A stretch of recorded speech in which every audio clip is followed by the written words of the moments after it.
আসসালামু আলাইকুম। আমি তাহনিক কাইয়ুম কনক পড়ালেখা করতেছি রুয়েটের মেকানিক্যাল ইঞ্জিনিয়ারিং ডিপার্টমেন্টের দ্বিতীয় বর্ষ।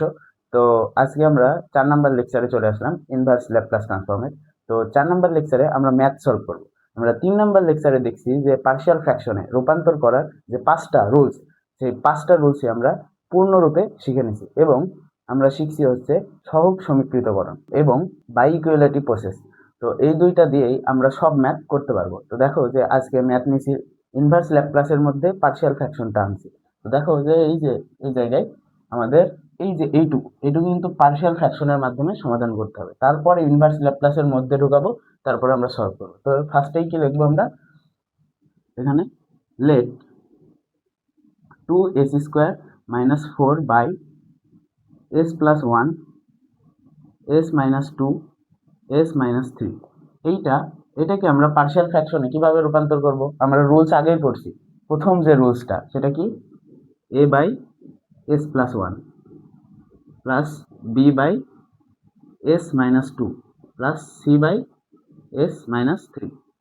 দেখছো, এটা চলে আসলো। এটা হচ্ছে আমাদের 1 নাম্বার সমীকরণ। ঠিক আছে, 1 নাম্বার সমীকরণ আমরা বের করে ফেললাম। এবার কি করব, দুই পাশেই এই পাশের যে হর আছে সেই হর দিয়ে গুণ করে দেব।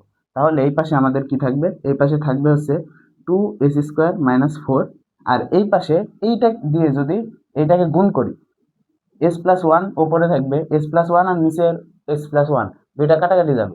তাহলে পরে থাকবে কি a into s - 2 s - 3 plus b into এই যে s - 2 কাটাকাটি যাবে, তার মানে s+1 থাকবে আর কি থাকবে s - 3, তারপরে প্লাস c, s - 3 তো কাটা যাবে, তাহলে কোনটা থাকবে s+1 আর s+2, s+1 আর s - 2 পড়ে থাকবে।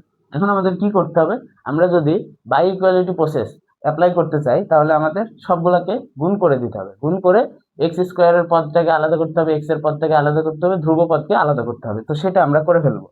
তাহলে এখানে লেখা যায় 2s² - 4, আর এই জায়গায় যদি গুণ করি তাহলে লেখা যায় s² - 3s - 2s প্লাস 3 দুগুণে 6, আর এই জায়গায় যদি গুণ করি তাহলে b s² - 3s plus s - 3 plus c s² - 2s plus s - 2। ঠিক আছে, এটা আমরা গুণ করে ফেললাম। দেখো যে গুণ করছি s² - 2s প্লাস s আর -2। ঠিক আছে, গুণ করছি। এবার a দিয়ে এটাকে গুণ, b দিয়ে এটাকে গুণ, সবগুলা গুণ করে দেব। তাহলে করি step by step. 2s² - 4 as² - 3as minus 2as plus 6। ঠিক আছে, এখন দেখো এই জায়গায় 3as 2as আছে, এটাকে আমরা ডিরেক্ট 5as লিখতে পারি, -5as। তাহলে আমরা সেটাই লিখে দিই, -5as প্লাস 6। এটা আমরা ডিরেক্ট লিখে ফেললাম 6a। ঠিক আছে, এ গুণ করছি, তাহলে এটা লেখা যায়। তারপরে দেখো এই জায়গায় বি আছে, তার মানে b(s²). তারপরে দেখো -3s প্লাস s, তার মানে এই জায়গায় কত, -2bs, আর এই জায়গায় -3b। ঠিক আছে, এই যে এইটুকে সিম্পলিফাই করে আমরা কি পেলাম, -2bs। ঠিক আছে, তো বি গুণ করার পরে এরপরে আমরা কি লিখতে পারি, c(s²), তারপরে -2s প্লাস s, তার মানে এটাকে কি লেখা যায়, +cs, তারপরে -2c লেখা যায়। ঠিক আছে, এখন আমরা s² এর পদ আলাদা করব, s এর পদ আলাদা করব, আর ধ্রুব পদকে আলাদা করব। আলাদা করলে আমরা কি লিখতে পারি, এই জায়গায় 2s² - 4 ইজ ইকুয়াল টু, এই জায়গায় যদি s² গুলাকে আলাদা করি, s² এখানে আছে, এখানে আছে, এখানে আছে, তার মানে a plus b plus c into s²। s কোন কোন জায়গায় আছে দেখো তো, s আছে এখানে, আছে এখানে, আছে এখানে, আছে, তার মানে আমরা লিখতে পারি প্লাস অফ -5a। এই যে দেখো এখানে -5a, তারপরে আর কোন জায়গায় আছে, এই জায়গায় -2b, তারপরে এই জায়গায় s আছে, প্লাস সি, এটার সাথে s গুণ, মানে s এর পদগুলো আলাদা হয়ে গেল। এখন আমাদের ধ্রুব পদগুলোকে আলাদা করতে হবে। ধ্রুব পদ কোনটা, এই যে 6a প্লাস 6a, তারপরে 3b -3b আর -2c, এটা হচ্ছে আমাদের ধ্রুব পদ। এখন আমরা বাই ইকুয়ালিটি প্রসেস ইউজ করব। বাই ইকুয়ালিটি প্রসেস যদি ইউজ করি তাহলে এখানে লেখো বাই ইকুয়ালিটি প্রসেস ইউজ করলে এই যে দেখো এই পাশে চলে আসো, দেখো যে এস স্কোয়ারের সহগ কত, +2, তার মানে +2 ইজ ইকুয়াল টু এই পাশে এস স্কোয়ারের সহগ কত, a plus b plus c, তার মানে a plus b plus c. এটা হচ্ছে আমাদের 2 নম্বর সমীকরণ। এরপরে দেখো যে এখানে এস এর কোনো সহগ আছে নাই, তার মানে কি এস এর সহগ 0, তার মানে 0 ইজ ইকুয়াল টু এই পাশে এস এর সহগ কত, -5a -2b প্লাস সি। এটা হচ্ছে আমাদের 3 নাম্বার সমীকরণ। এরপরে দেখো যে এই জায়গায় ধ্রুবপদ কোনটা, -4, তার মানে -4 ইজ ইকুয়াল টু এই পাশে কি আছে 6a, 6a -3b -2c, -2c। দেখো আমাদের 3টা সমীকরণ পেয়ে গেলাম। এই 3টা সমীকরণকে আমরা যদি ক্যালকুলেটর দিয়ে সলভ করি তাহলে কিন্তু আমরা a b c এর মান পেয়ে যাব। তো আমরা ক্যালকুলেটর দিয়ে সলভ করব। এখানে লিখবা সলভিং লেখার পরে ক্যালকুলেটর দিয়ে মান বের করবা। ক্যালকুলেটর দিয়ে সলভ করার পর দেখবা মান আসবে a এর মান -1/6, b এর মান -4/3, আর c এর মান আসবে আমাদের 7/2। এখন দেখো a b c এর মান তো পাইলাম, এই a b c এর মান আমরা 1 নম্বরে বসাবো। তাহলে আমরা এইটা সমান কি লিখতে পারি, ডিরেক্ট 2s² - 6 বাই এটাই কি আছে s+1 s-2 s-3, এইটা সমান আমরা কি লিখছিলাম, সমান লিখছিলাম এই যে এইটা।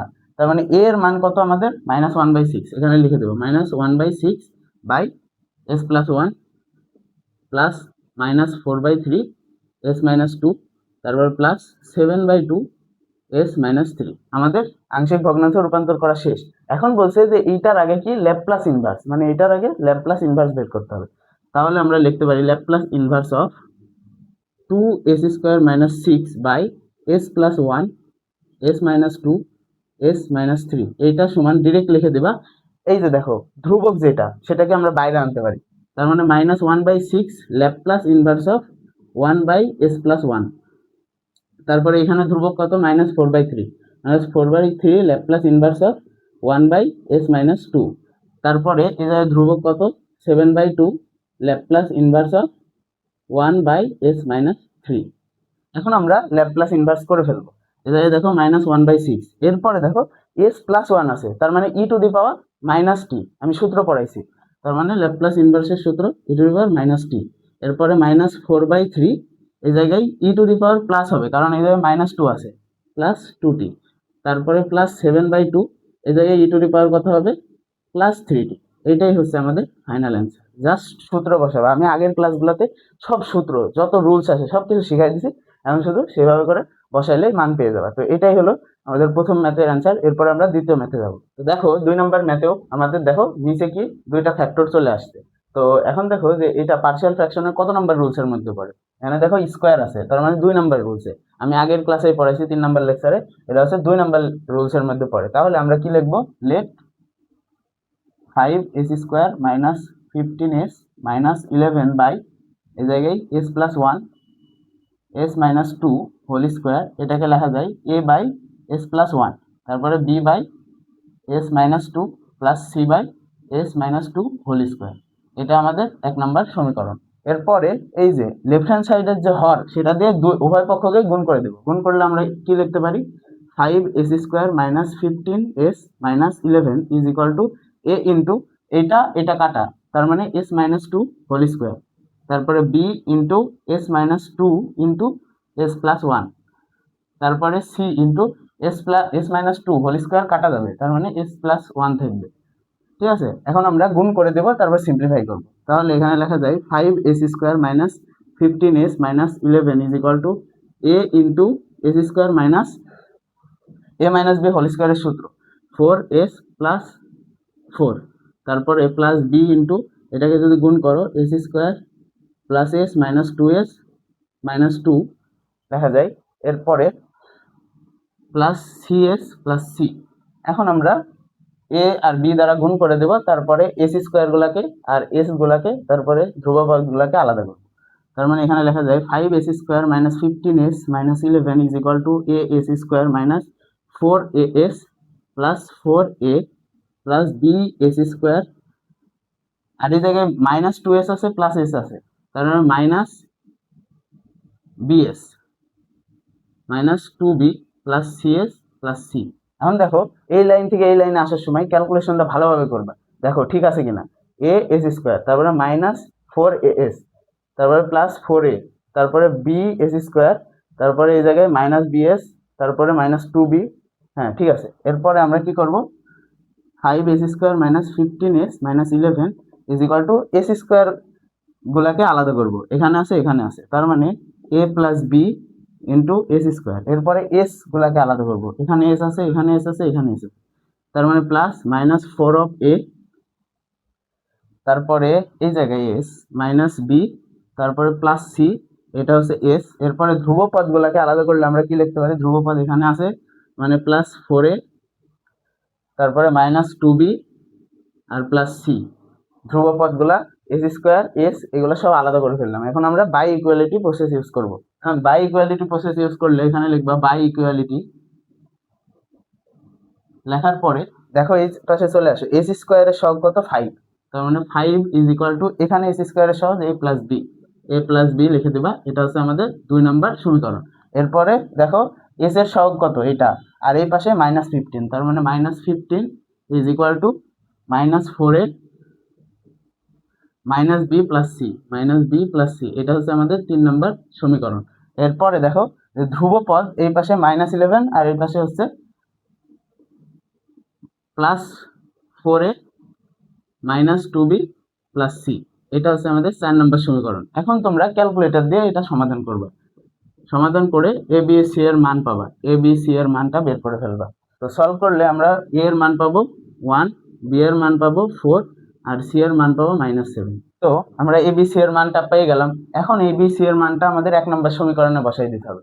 তো বসাই দিলে আমরা যদি ডিরেক্ট লিখি তাহলে ল্যাপ্লাস ইনভার্স অফ, এটাকে লেখা যায় 5 s square minus 15s minus 11, আর নিচে কি আছে s প্লাস 1 আর s মাইনাস 2 হোল স্কোয়ার আছে, এটা সমান লেখা যায় ল্যাপ্লাস ইনভার্স অফ, এই যে এইগুলার মান যদি এইটাতে বসাই তাহলে কি লেখা যায় 1 by s plus 1 plus 4 by s minus 2 plus এ জায়গায় কত আছে -7, তার মানে -7 by s minus 2 whole square.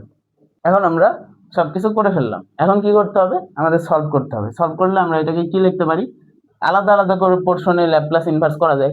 আলাদা আলাদা পোর্শনে করলে এইটুকু করে যদি ল্যাপ্লাস ইনভার্স করি তাহলে আমাদের কি আসবে, ই টু দি পাওয়ার -t। দেখো s প্লাস 1 আছে, ই টু দি পাওয়ার -t আসছে। তারপর এই জায়গায় যদি 4টাকে বাইরে নিই, তার মানে 4 Laplace inverse of 1 by s minus 2, তার মানে ই টু দি পাওয়ার +2t।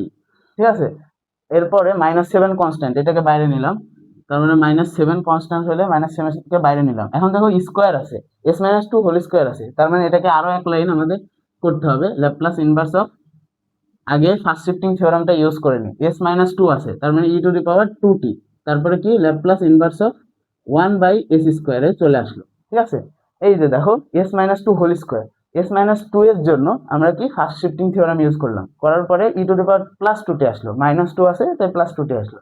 এরপর এই -2 এর কাজটা শেষ হয়ে গেল, তার মানে 1 বাই s স্কোয়ার থেকে গেল। এখন 1 বাই s স্কোয়ার কে ল্যাপ্লাস ইনভার্স করলে আমরা কি লিখতে পারি, দেখো 4 ই two the power 2t -7 E two the power 2t, আর এই জায়গায় 1 by s to the power n, তার মানে কি t to the power n minus 1, 2 minus 1 মানে শুধু t, আর নিচে 1 ফ্যাক্টোরিয়াল। ঠিক আছে, এইটাই হচ্ছে আমাদের ফাইনাল অ্যান্সার। তো এরই মাধ্যমে আমাদের 4 নম্বর লেকচার অর্থাৎ পার্শিয়াল ফ্র্যাকশন মেথড ইনভার্স ল্যাপ্লাসের মধ্যে ওই অংশটুকু শেষ হলো। এরপরে আমরা কনভলিউশন থিওরাম শুরু করব।